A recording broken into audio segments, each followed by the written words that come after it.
That ruling was decided yesterday under the U.S. Constitution's Insurrection Clause, but it is likely going to be argued again in an appeal to the U.S. Supreme Court. Correspondents Kellie, Meyer and Khalil are both closely following this unprecedented decision. Join us live in Washington. Kellie, we will start with you. We just got reaction from President Biden on this.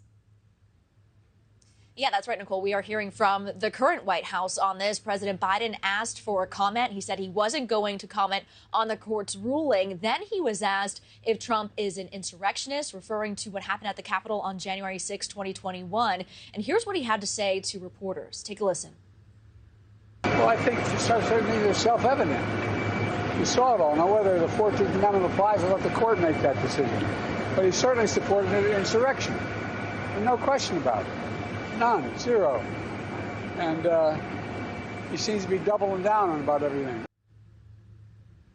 Now we also heard from the former president, Trump's campaign, saying it has, quote, full confidence that the U.S. Supreme Court will quickly rule in their favor, calling the lawsuit, quote, un-American. His legal team arguing the challenge are anti-democratic. The challenges and others like it are anti-democratic and an attempt to prevent voters from deciding who should be president. Now, Trump also taking to Truth Social, saying, quote, it's a sad day in America. Colorado really isn't that much of a deal for former President Trump in the long run. It generally is blue or Democratic. But there are efforts in other states, you could take a look at this map, to ban Trump from the ballot. 35 cases across the U.S. have been filed to disqualify the frontrunner. More than a dozen are pending. 6 are already dismissed, and a dozen voluntarily withdrawn. Now, former President Trump has a chance to appeal this up until January 4th.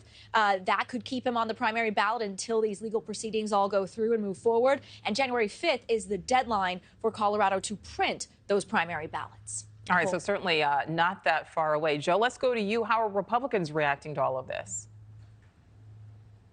So pretty unanimous condemnation, Nichole, of the decision in the Colorado State Supreme Court from Republicans, whether they're elected members in the House and Senate or whether they're on the campaign trail trying to become president and a current rival of former President Trump. We're hearing unanimous condemnation. A lot of members here in the Senate have put out statements saying that it was overreach on the part of the Colorado State Supreme Court. And you heard Nikki Haley, Ron DeSantis, Vivek Ramaswamy, all saying some version of they want to beat former President Trump, but they want to beat him not in this way. They want the voters to make that decision. Even Chris Christie, who has been by far the harshest critic of former President Trump on the campaign trail, says he's unfit for office, has called him an authoritarian. Even Christie is saying the same sort of thing. Here's a little sort of compilation of what we're hearing. I do not believe Donald Trump should be prevented from being president of the United States by any court. I think he should be prevented from being president of the United States by the voters of this country. That's what I think. I will tell you that I don't think Donald Trump needs to be president. I think I need to be president. I think that's good for the country. But I will beat him fair and square.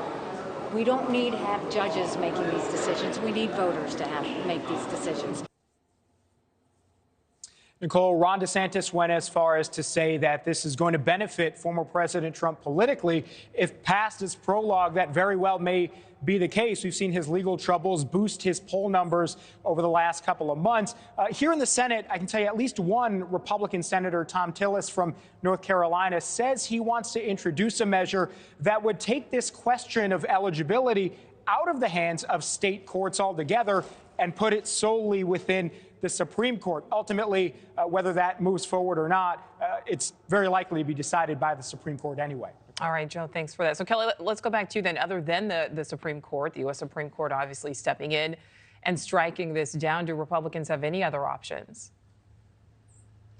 Well, the state's Republican Party in Colorado is clapping back at the high court here, basically saying they're going to go around them and hold a caucus instead of using the primary ballot. They took to X as soon as this was announced, really, writing that they'll convert to a pure caucus system if this is allowed to stand. Now, this would avoid using the primary ballot altogether and allow Trump to still be there in Colorado and be in the caucus. Nichole. All right, Kellie Meyer and Khalil in Washington. Thank you both. Thank you for watching. Go to newsnationnow.com to find News Nation on your television provider. And don't forget to click the red subscribe button below to get more of News Nation's fact-driven, unbiased coverage.